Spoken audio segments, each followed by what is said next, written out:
Hi guys, இன்றைக்கி வந்து chronic inflammation பற்றி பார்ப்போம். க்ரானிக் இன்ஃப்ளமேஷனை எனக்கு பர்சிஸ்டண்ட்டாக இன்ஃப்ளமேஷன் இருக்குது வீக்ஸ்லேருந்து மந்த்ஸில். ஸோ வந்து எனக்கு இன்ஃப்ளமேஷன் இருந்துச்சுன்னா ஆட்டோமேட்டிக்காக எனக்கு டிஷ்யூ டிஸ்ட்ரக்ஷன் இருக்கும். ஸோ டிஷ்யூ டிஸ்ட்ரக்ஷனை வந்து ஹீல் பண்ண எனக்கு wound healing ப்ராசஸ் நடக்கும். இந்த wound healing ப்ராசஸ் பற்றி நம்ம டீட்டெயிலாக நெக்ஸ்ட் வீடியோவில் பார்ப்போம். இப்போ க்ரானிக் இன்ஃப்ளமேஷன் பற்றி பார்ப்போம்.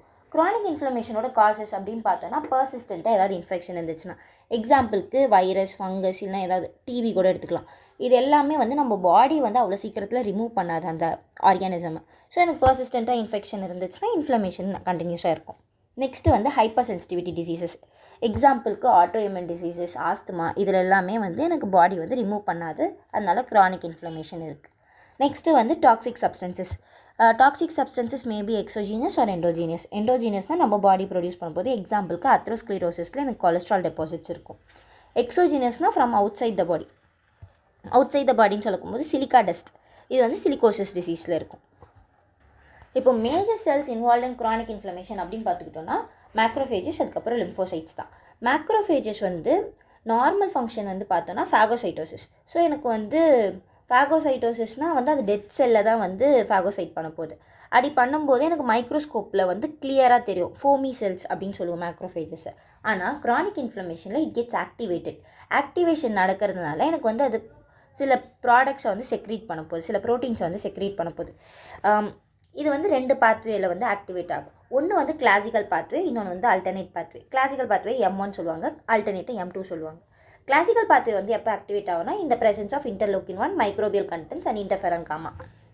இந்த கிளாசிக்கல் பாத்வே வந்து இந்த மேக்ரோஃபேஜை வந்து எது செக்ரீட் பண்ண ஹெல்ப் பண்ணுன்னா microbiocidal substances like reactive oxygen species, nitrous oxide, அதுக்கப்புறம் லைசோசோம் என்சைம்ஸ், இது எல்லாமே வந்து செக்ரீட் பண்ணும் மேக்ரோஃபேஜஸ். அதுக்கப்புறம் இன்டர்லூக்கின் 1, 12, இது ரெண்டுமே வந்து செக்ரீட் பண்ணும். இது எல்லாமே வந்து இன்ஃப்ளமேஷன் ப்ராசஸை வந்து எனக்கு ஸ்டிமுலேட் பண்ண ஹெல்ப் பண்ணும்.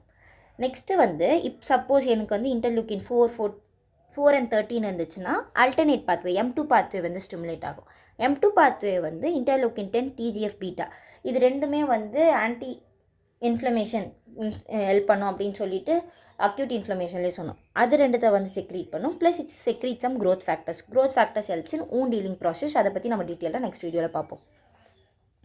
இப்போது இதுதான் வந்து மேக்ரோஃபேஜ் நடக்குது. So macrophage normal function phagocytosis, அதிலிருந்து வெளியே வந்து it going to secretes by activation. ஓகேவா? இப்போ எக்ஸாம்பிளுக்கு நம்ம டிபி எடுத்துப்போம். டிபி வந்து மேக்ரோஃபேஜில் வந்து TB is a chronic disease, நம்மளுக்கே தெரியும். டிபி வந்து நார்மலாக பாக்டீரியா வந்து மேக்ரோஃபேஜில் வந்தால் டெஸ்ட்ராய் ஆகிடும். ஆனால் டிபி வந்து மேக்ரோஃபேஜ்லேயே மல்டிப்ளை ஆக ஆரம்பிக்கும். அதனால் என்ன பண்ணுன்னா இந்த MHC2 வந்து டிபியை வந்து CD4 செல்ஸ்க்கு வந்து ப்ரெசென்ட் பண்ணும். மேக்ரோஃபேஜ் ஆக்டர்ஸ் ஆன்டிஜன் ப்ரெசென்டிங் செல்ல, ஸோ CD4க்கு வந்து ப்ரெசென்ட் பண்ணும். இப்படி ப்ரெசென்ட் பண்ணுறதுனால இந்த presence of interleukin 12, TH1 T helper cell 1 pathway வந்து ஆக்டிவேட் ஆகும். அதனால உங்களுக்கு மெமரி செல்ஸ் வந்து ஜென்ரேட் ஆக போகுது. இந்த TH1 பாத்வே வந்து எனக்கு இன்டர்ஃபெரான் காமாவை வந்து ஸ்டிமுலேட் பண்ணும். இன்டர்ஃபெரான் காமா ஸ்டிமுலேட் ஆச்சுன்னா எனக்கு கிளாசிக்கல் பாத்வே வந்து ஆக்டிவேட் ஆகும். ஸோ ரியாக்டிவ் இது எல்லாமே வந்து செக்ரீட் பண்ண ஆரம்பிக்கும். அதனால் எனக்கு இன்ஃப்ளமேஷனை ப்ரொமோட் பண்ண போகுது. இன்டர்லூக்கின் 1 பார்த்தோன்னா இட் இஸ் அ லிம்போட்ரோட்டிக், அப்படின்னா லிம்போசைட்ஸை அட்ராக்ட் பண்ண போகுது. ஸோ லிம்போசைட்ஸ் அட்ராக்ட் பண்ணுச்சுன்னா எனக்கு லிம்போசைட்ஸ் நிறைய வந்துடும். க்ரானிக் இன்ஃப்ளமேஷன் எங்கே இன்ஃப்ளமேஷன் இருக்கும் அங்கே லிம்போசைட்ஸ் வரப்போகுது. ப்ளஸ் எனக்கு வந்து மேக்ரோஃபேஜஸில் ஆக்டிவேட் ஆகுதா. ஸோ நார்மலாக மேக்ரோஃபேஜஸ் வந்து இப்படி இருக்குன்னா going to secrete some substances, இது எல்லாமே ப்ரோட்டீன். அதனால் எனக்கு வந்து மைக்ரோஸ்கோப்பில் பிங்க் கலரில் தெரிய போகுது. நியூக்ளியஸ் வந்து பெரிஃபரிக்கு புஷ் ஆகிட போகுது. ஓகேவா? இப்போ இதுதான் வந்து மேக்ரோஃபேஜஸாக இருக்க போகுது. ஸோ இந்த மேக்ரோஃபேஜஸ் வந்து எனக்கு ஃபர்ஸ்ட் மைக்ரோஸ்கோப்பில் பார்க்கும்போது இட் லுக்ஸ் லைக் அ காலும்னார் செல். ஏன்னா காலும்னார் செல்லாம் வந்து பேஸ் மெம்பரேன் இருக்கும், இப்படி இருக்கும். Nucleus will be pushed towards the periphery இந்த காலும்னார் செல்ஸில். ஸோ இது காலும்னார் செல்ஸ் மாதிரி இருக்கிறதுனால இந்த மேக்ரோஃபேஜஸை எபிதீலியாய்ட் செல்ஸ் அப்படின்னு சொல்கிறாங்க. இப்போது எனக்கு ஒரு மேக்ரோஃபேஜ் மட்டும் வந்து ஆக்டிவேட் ஆக போகிறது இல்லை, இருக்க எல்லா மேக்ரோஃபேஜஸும் வந்து ஆக்டிவேட் ஆக போகுது. So there is a chance that this epithelial cells may get fuse ஆகிட்டு ஒரு பெரிய செல்லாக வந்து ஃபார்ம் பண்ணலாம். அந்த பெரிய செல் பேர் வந்து ஜெயின் செல். இது வந்து டிபியில் வந்து லாஹரன்ஸ் டைப் ஆஃப் ஜெயின் செல்ஸ்னு தெரியும்னு சொல்லுவாங்க. நம்ம அது கிரானுலோமாவில் பார்ப்போம். இப் சப்போஸ் எனக்கு வந்து T ஹெல்பர் 2 செல்ஸ் வந்து ஆக்டிவேட் ஆகுதுன்னு வச்சுக்கோ, எதுலன்னா ஹெல்மந்திக் பேரசைட் இன்ஃபெக்ஷன்லையும் அலர்ஜிக்லையுமே வந்து எனக்கு T ஹெல்பர் 2 செல்ஸ் வந்து ஆக்டிவேட் ஆகும். அது என்ன செக்ரீட் பண்ணுன்னா இன்டர்லூக்கின் 5 செக்ரீட் பண்ணும். It activate eosinophils. ஏன்னா எனக்கு ஈஸ்னோஃபில்ஸ் தான் இன்க்ரீஸ் ஆகும் அலர்ஜியில், ஹெல்மந்திக் பேரசைட் டிசீஸ்லாம். ஏன்னா எனக்கு ஈஸ்னோஃபில்ஸில் தான் எனக்கு மேஜர் பேசிக் ப்ரோட்டீன் இருக்குது, அதுதான் வந்து டெஸ்ட்ராய் பண்ண போகுது. And T helper 2 cells also secretes interleukin 4 and 13. Interleukin 4 and 13 வந்து நான் M2 pathway alternate pathway வந்து ஆக்டிவேட் பண்ணும் அப்படின்னு சொன்னேன். இஃப் சப்போஸ் எனக்கு வந்து TH17 வந்து ஸ்டிமுலேட் ஆச்சுன்னா, TH17 எப்போ ஸ்டிமுலேட் ஆகும்னா பாக்டீரியல் அண்ட் வைரஸ் இன்ஃபெக்ஷன்ஸ் இருந்துச்சுன்னா ஸ்டிமுலேட் ஆகும்.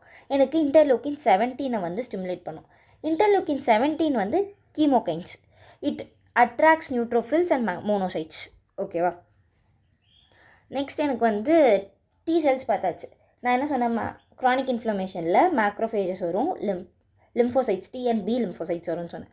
T லிம்ஃபோசைட்ஸும் வந்துருச்சு. இப்போது B லிம்ஃபோசைட்ஸ் என்னெல்லாம் வரும்னா, B லிம்ஃபோசைட்ஸும் வரும். B லிம்ஃபோசைட்ஸ் வந்து நம்ம accumulated lymphocytes, antigen presenting cells, plasma cells இது எல்லாமே வந்து சேர்ந்து இருந்துச்சுன்னா அதை வந்து டெர்ஷரி லிம்ஃபாய்ட் ஸ்ட்ரக்சர் அப்படின்னு சொல்லுவோம். இது எங்கெல்லாம் இருக்கும்னா க்ரானிக் இன்ஃப்ளமேஷனில். எக்ஸாம்பிளுக்கு ஒஷிமோட்டோ தைராய்டைட்டிஸ், அதுக்கப்புறம் ருமட்டாய்டு ஆர்த்ரைட்டிஸ்லாம் உனக்கு வந்து இந்த டெர்ஷரி லிம்ஃபாய்ட் ஸ்ட்ரக்சர்ஸ் வந்து தெரியும். இப்போ கிரானுலோமாவை பற்றி பார்ப்போம். கிரானுலோமானா என்னது? Collection of macrophages, T lymphocytes and some necrosis வந்து சம்டைம்ஸ் இருக்கலாம். இப்போ கலெக்ஷன் ஆஃப் மேக்ரோஃபேஜஸ்னால் எனக்கு அப்போ எபித்தீலியல் செல்ஸ் இருக்கும், ஜெயின்ட் செல்ஸ் இருக்கும், ப்ளஸ் T லிம்ஃபோசைட்ஸ் நான் என்ன சொன்னேன், இன்டர்லூக்கின் 1 வந்து லிம்ஃபோட்ரோஃபிக், அதனால லிம்ஃபோசைட்ஸ் எல்லாம் அட்ராக்ட் பண்ணும். ஸோ லிம்ஃபோசைட்ஸ் எனக்கு வந்து மைக்ரோஸ்கோப்பில் டார்க் ப்ளூ ரவுண்ட் செல்ஸாக தெரியும். ஸோ இது எல்லாமே வந்து லிம்ஃபோசைட்ஸ் தான் பெரிஃபரியில் இருக்கிறது. இது வந்து சப்ஸ்டன்ஸ் செக்ரீட் பண்ணுறதுனால எனக்கு பிங்க் கலரில் இருக்குது. இப்போ ஒரு எபித்தீலியல் செல்ஸை காட்டணுன்னா இது ஒரு எபித்தீலியல் செல், இது ஒரு எபித்தீலியல் செல், இது ஒரு எபித்தீலியல் செல். அது மாதிரி எனக்கு எபித்தீலியல் செல்ஸ் வந்து நிறைய இருக்கும். ஜெயின்ட் செல்ஸ் இதில் தெரியல. ஜெயின்ட் செல்ஸ்னால் எனக்கு என்னது? Fusion of epithelial cells. So இந்த ஏரியாவில் எனக்கு ஜெயின்ட் செல்ஸ் ஃபார்மேஷன் இருக்குது. எபித்தீலியல் செல்ஸ்லாம் ஃபியூஸ் ஆகி இந்த ஏரியாவில் எனக்கு வந்து ஜெயின்ட் செல் இருக்குது. ஸோ இந்த டார்க் ப்ளூ ரவுண்ட் செல்ஸ்லாம் வந்து லிம்ஃபோசைட்ஸ். இப்போது எனக்கு வந்து நெக்ரோடைசிங், நான் நெக்ரோடைசிங்னு ரெண்டாக பிரிப்பாங்க. எனக்கு கிரானுலோமா இருந்தாலே இந்தியாவில் அது நெக்ரோசிஸ் இருக்கோ இல்லையோ, இந்தியாவில் மேஜர் காசஸ் ஆஃப் கிரானுலோமான்னு பார்த்தா டிவி. ஸோ ஃபஸ்ட்டு சஸ்பெக்ட் டிவியாக இருக்கணும்.